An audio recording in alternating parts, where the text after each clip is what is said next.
After my husband's passing, the right to inherit his estate belongs to my daughter and me, which means my brother-in-law Robert has no claim to it. However, Robert seemed oblivious to this common understanding.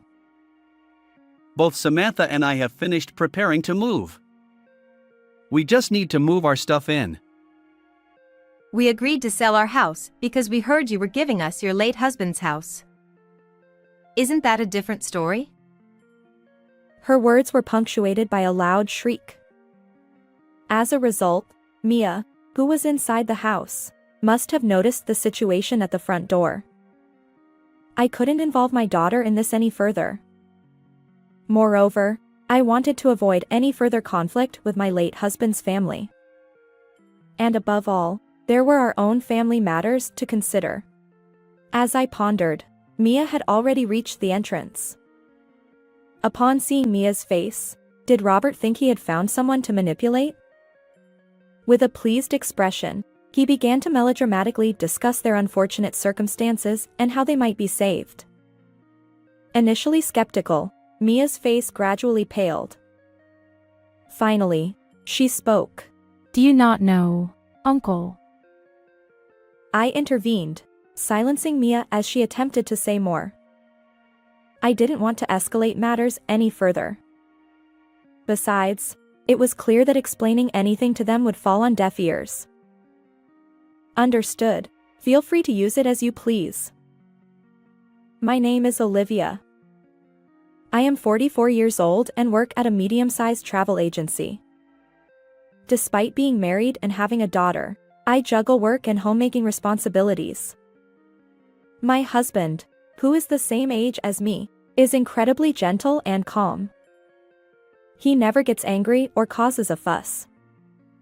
In fact, he's so caring that he readily extends a helping hand to anyone in need, often putting others before himself. I've admired this selfless quality since we were dating. I met my husband over 20 years ago at a mixer. Initially, I had reservations about attending such an event, assuming it would be filled with superficial, self-centered people. However, a friend dragged me along, and I reluctantly went, putting minimal effort into my appearance. My plan was to sit quietly in a corner, focusing solely on eating. But then I noticed a man. He was busy serving salad and tending to intoxicated guests. His considerate actions caught my attention, and I felt an instant connection. Despite not usually showing interest in the opposite sex, I mustered the courage to strike up a conversation. To my surprise, we hit it off. He willingly exchanged contact information, and we arranged to meet again. Even during that brief mixer, his kindness shone through. When we met afterward, he remained just as genuine as my initial impression.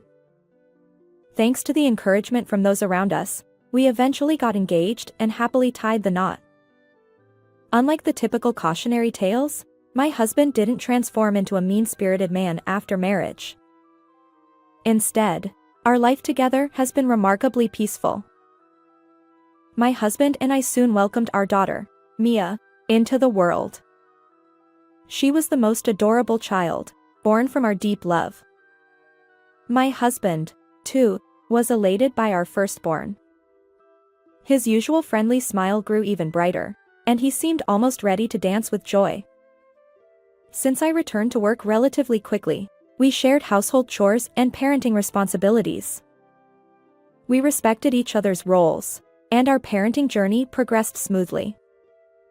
Marriage and raising a child are both challenging endeavors. However, my husband's kindness repeatedly saved me. Thanks to him, we have enjoyed peaceful days as a family of 3 since Mia's birth. Even our adorable daughter, Mia, has turned 20 this year.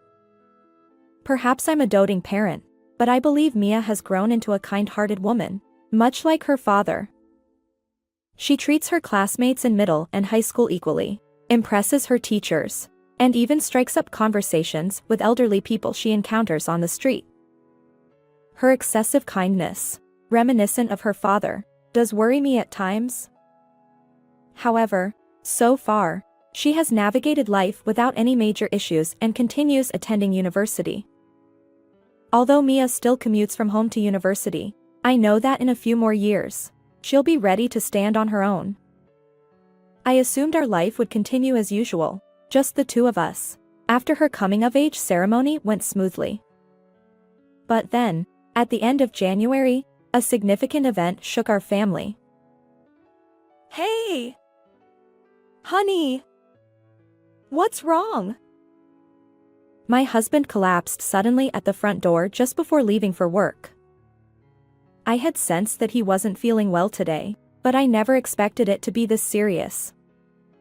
He had mentioned feeling slightly short of breath earlier, but otherwise, he seemed like his usual self. I was in the midst of preparing breakfast as usual, getting ready for work. In my confusion, I quickly called an ambulance and accompanied him to the hospital. They diagnosed him with a heart attack. Why? How could this happen? Honey. My words were a jumble, and I might have even screamed. Mia, who had been away overnight, rushed over, breathless. Dad. In the cold hospital corridor, Mia and I sat on a sofa, desperately praying for my husband's safety. The doctors did their best, but unfortunately, he peacefully passed away, leaving us behind. When the doctor emerged from the treatment room with a somber expression, I felt overwhelming despair. Don't leave us. Mia continued to stroke my back as I sobbed in the hospital room. Her warm touch thawed my frozen spine. Mom. I'm here for you. Her voice is as gentle as her late father's. Even as an adult, I always thought of my child as forever my child. However, witnessing her comforting gestures, even when she must be grieving herself, made me realize how much my daughter has grown. Perhaps Mia's unwavering support played a role in helping me transition my feelings, even if just a little. Thanks to Mia, I managed to arrange the funeral smoothly. During the funeral, I received words of comfort and sympathy from my husband's relatives. Grateful for each one, I continued with the farewell ceremony. Although it was emotionally challenging, Mia and the support of those around me helped me get through it. Not only Mia and my husband's relatives, but my own parents also expressed concern during the difficult funeral. They suggested that I temporarily return to their home for care and comfort. While it might seem unconventional to say this in such circumstances, considering my emotional state, they believed it would bring peace of mind to both Mia and me. However, having been married and away from my parents' home for over 20 years, I needed a little more time to think. So, I declined their proposal, and just like that, I found myself in the position of a widow. The term a widow sometimes carries an image of financial instability. However, as a full-time employee, I had some financial security. Mia's excellent academic performance also meant her university tuition was partially waived, which was a relief. Yet, after the turmoil settled, a new concern arose when we dealt with the estate and other posthumous matters. It was a problem that clashed with our tasks, and for the first time, I sighed at the memory of my late husband. What does the future hold for us? The shock was immense because I deeply loved my husband. Still, I knew Mia and those around us were firmly on my side. I resolved to face this issue head-on and consider our path forward. With that determination, approximately 2 months have passed since that day. Suddenly, without any warning, a car came to a halt in front of our house. It happened to be my day off from work, so I was surprised and stepped out onto the doorstep. The car was dirty and had visible scratches, and I recognized the license plate. It had been forcefully parked sideways near the garage in our yard. The impact had even chipped some bricks from the flower bed I was tending. Clearly, the driver had entered at quite a speed, maneuvering into the spot. "Robert, what on earth brings you here?" Robert, my late husband's younger brother, had arrived unexpectedly without any prior notice. His long, weathered blonde hair seemed even more faded than during the funeral. I hadn't noticed earlier, as he had been dressed plainly, but now he was wearing a worn-out t-shirt as his everyday clothing. As he stepped out of the car, he blurted out, "I'm taking over this house. Pack your things and leave immediately." I couldn't fathom what he was saying. This house was jointly built with our savings after my husband and I got married. It wasn't Robert's family home. Moreover, Robert had never lived here, having been independent when I married. Except for family events, we rarely interacted with each other. Additionally, due to my husband's passing, the inheritance rights didn't extend to Robert, given my daughter and me. However, common sense seemed to elude Robert entirely. Mia is his daughter, so it's fine. I, as his biological brother, have a rightful claim over this house, even more so than you, who are not blood related to him. Robert proceeded to explain his current situation. Apparently, he was burdened with excessive debt and had to sell his own home. He claimed that, as the brother, he should rightfully inherit a portion of his late brother's estate. At that moment, I recalled something. Robert had a penchant for gambling, a fact that my gentle husband had expressed concern about Robert seeking assistance from the family. During the funeral, I was too distraught to pay attention, but now it all came back to me. There was an incident during a family gathering at our in-laws' house. It was the day after a family event at my in-laws, where only my husband had returned. Amidst the gathering of relatives, it seems Robert shamelessly asked for money from not only his parents but also my husband, who is Robert's brother and relatives. My husband, who typically refrains from speaking ill of others, surprised me by making such a statement. I remember feeling somewhat apprehensive about what kind of person Robert, the brother-in-law who could prompt my husband to say this, truly was. Robert's character was starkly different from my husband's warm-hearted and generous nature. Perhaps it stemmed from their upbringing. My husband, the eldest son, had been raised strictly, while Robert, who was frail as a child, hadn't faced much discipline or scolding. Although my in-laws didn't intentionally create differences, perhaps due to these contrasting experiences, Robert has grown into an adult who struggles to discipline himself. The older ladies in the extended family have expressed similar sentiments. Now, this very Robert is advancing toward me with a menacing expression. Even if you suddenly say something like that, this house. I was taken aback by the unexpected and unconventional proposal, which didn't align with common sense or legal norms. However, Robert continued, interrupting my words. Both Samantha and I have finished preparing to move. We just need to move our stuff in. He forcefully pressed on with his argument. As the tension escalated, another person stepped out of the car. She walked in high heels, a middle-aged woman. Although we hadn't interacted much beyond family events, I instantly recognized her as Robert's wife, Samantha. According to our relatives, Samantha had a peculiar hobby. She frequently spent nearly $400 on lottery tickets, claiming it was to make up for her husband's losses. Needless to say, this extravagant behavior didn't sit well with their family. Samantha joined the argument, defending Robert. We agreed to sell our house because we heard you were giving us your late husband's house. Isn't that a different story? Her voice echoed through the room. Mia, who was inside the house, must have noticed the situation at the front door.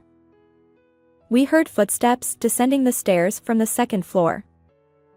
I couldn't involve my daughter any further. Besides, I wanted to avoid any further conflict with my late husband's family. And above all, there were our own family matters to consider. As I pondered, Mia had already reached the entrance. Suddenly, Robert appeared in front of her, and Mia couldn't hide her surprise. Robert, upon seeing Mia's face, must have thought he had found someone to manipulate. With a pleased expression, he began melodramatically discussing their unfortunate circumstances and how they might be saved, seeking sympathy. Initially skeptical, Mia's face gradually paled. Finally, she spoke. Do you not know, Uncle? I intervened, silencing Mia as she attempted to say more. I didn't want to escalate matters any further. Besides, it was clear that explaining anything to them would fall on deaf ears. Understood. Feel free to use it as you please, I said, stopping Mia's surprised gaze. I informed Robert and Samantha that we would be vacating the house in a month. They seemed pleased that their proposal had been accepted. Given the physical and emotional challenges of moving immediately today, I requested some time. Perhaps because of this, Robert and Samantha were in better spirits and willing to listen. I asked them to leave for today, just temporarily, and took Mia back indoors with me. As soon as the front door closed, Mia furrowed her brows and said, Mom, even if you say that. Mia had been worried, but I had a small plan in mind. I whispered the details of the plan to her. She understood and agreed to cooperate. We decided to leave the house of our own accord. First, I would follow my parents' suggestion and return to my parents' home. As for Mia, she couldn't continue attending university from my parents' house, so she opted to live alone in a studio apartment. While I wished she would come with me, I understood that I couldn't ask her to give up her education. Besides, she had her own dreams and aspirations related to her university studies. Although I had previously emphasized the challenges of living alone, her determination was unwavering. With that settled, I planned to call my parents right away. Meanwhile, Mia was diligently searching for student apartments on her smartphone. My parents readily agreed to my return, and Mia's apartment search went smoothly since there happened to be vacancies. Additionally, we easily found movers for both of us, likely due to it being an off-peak season. Despite the suddenness of it all, the move went surprisingly well. And so, Mia and I bid farewell to the house filled with memories of my late husband. The moving process was complete, and Mia was gradually adjusting to living alone. One day, my parents' home's phone rang. I glanced at the unfamiliar number on the landline panel. Lately, there have been many telemarketing calls targeting elderly people like my parents, so I hesitated. However, the incessant ringing forced me to pick up the receiver. Hello?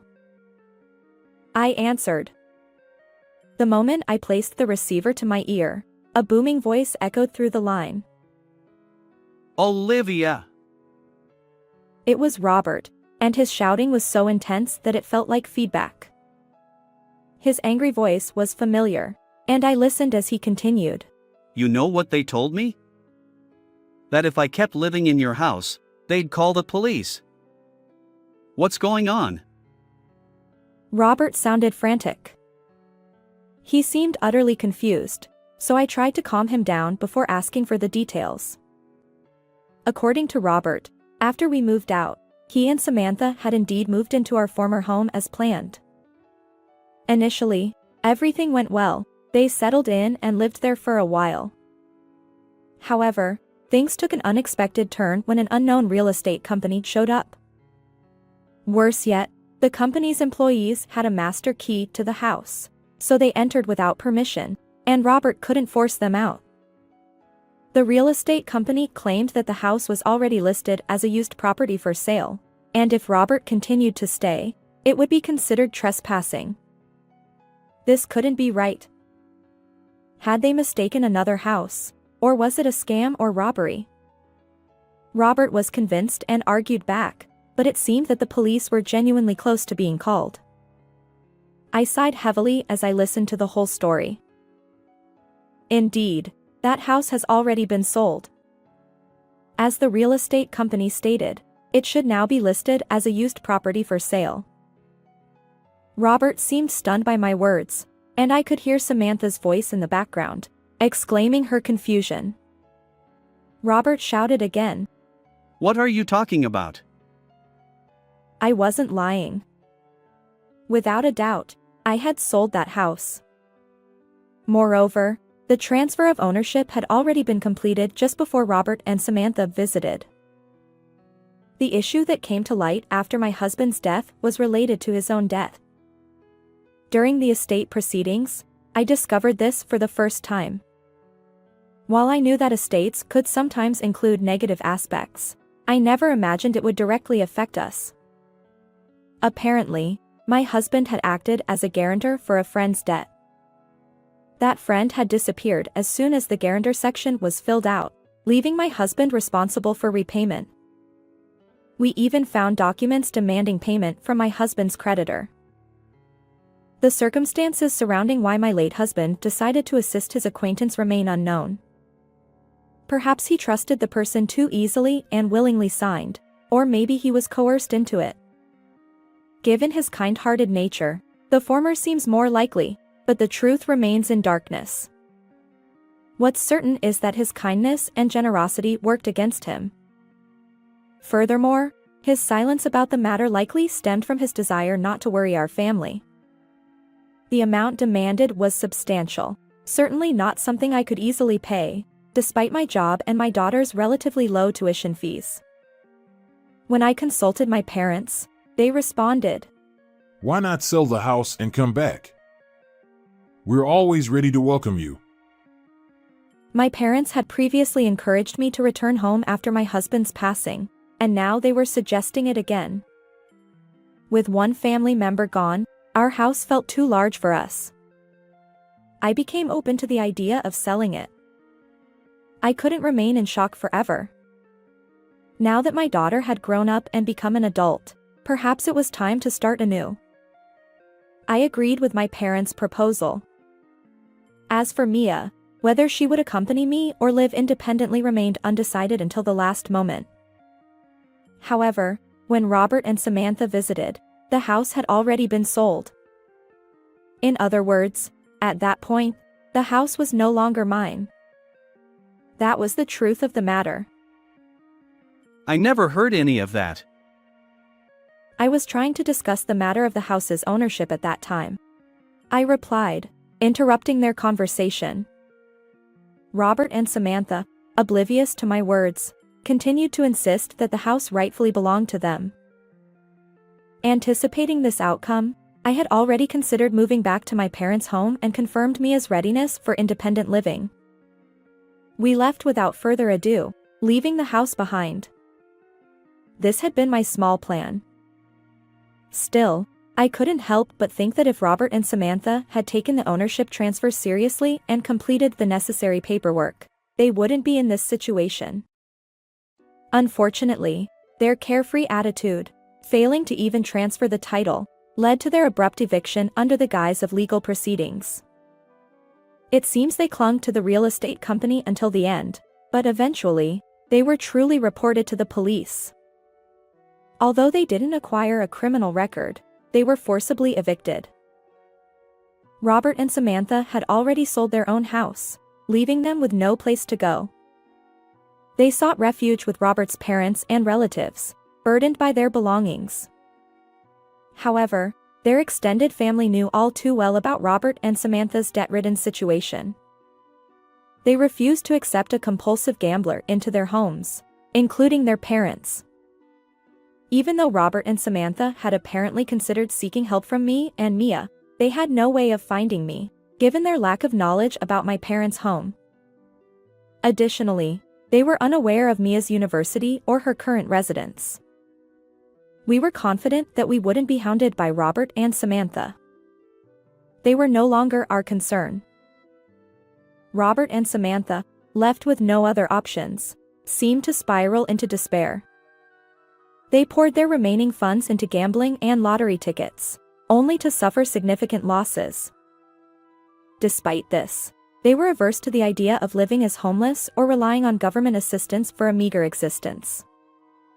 Their desperation led them to even borrow from loan sharks, and they continued their cycle of gambling and lottery, seemingly undeterred. However, this time, their involvement with loan sharks left them with no room for evasion. During a meeting where my late husband's parents apologized for their initial misunderstanding, I learned that Robert and Samantha had fallen into this dire situation. Even his parents had no further information. They can't even trace their whereabouts, and lately, there's been no communication or even requests for money. When I think about it, their situation becomes somewhat apparent.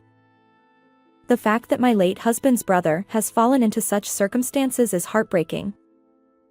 His parents' feelings must be even more intense. They regretted having indulged their younger son too much during his frail childhood. Moreover, the consequences of their elder son's generosity had now affected their grandchild. Despite it all, they sincerely apologized to me and Mia. They assured us that they would not assist Robert in the future. Initially, I felt uneasy about the role they played in this situation, but their genuine eyes convinced me that we could continue our relationship amicably. They prioritized Mia and me, handling the situation with care. Although my husband was no longer with us, Mia and I promised to visit my in-laws regularly. Mia, who loved both my parents and my late husband's parents, was thrilled about this arrangement. As for me, returning to my parents' home meant leaving my previous job. Unlike my daughter's university, which was still commutable, I was at an age where long commutes were no longer feasible. I decided to prioritize my well-being and avoid unnecessary stress. Despite my husband's passing and selling our house, my colleagues and superiors expressed concern about my work situation. However, I found a job in a similar field that allowed remote work. Currently, I rent a room in my parents' home and diligently work from there. Adjusting to working from home has its challenges, but I'm gradually getting used to this new lifestyle. Mia and I keep in touch regularly. Although she's feeling quite anxious about her new life, I believe my daughter will be fine. She's putting effort into managing household chores, studying, and working part-time, all while receiving guidance from friends who live alone. Learning from this experience, she has become more cautious about excessive kindness, recognizing that it can sometimes harm oneself. First, take care of yourself. Mom, you need to prioritize your own well-being. During her recent visit to my place, Mia shared these encouraging words. I felt both touched by my daughter's growth and reassured. Mia, with a bashful smile, added, Right now, my goal is to find someone wonderful, like you and Dad, to share my life with. Oh, you thought of me that way? Her words filled me with indescribable joy. We exchanged smiles, mother and daughter. Although I know I'll face more challenges ahead, I'm determined to live strongly with the help of Mia, my parents, and the people around me. I want to create a beautiful life, one that my late husband would be proud of. How did you find this story? If you enjoyed it, consider subscribing to our channel. Until next time.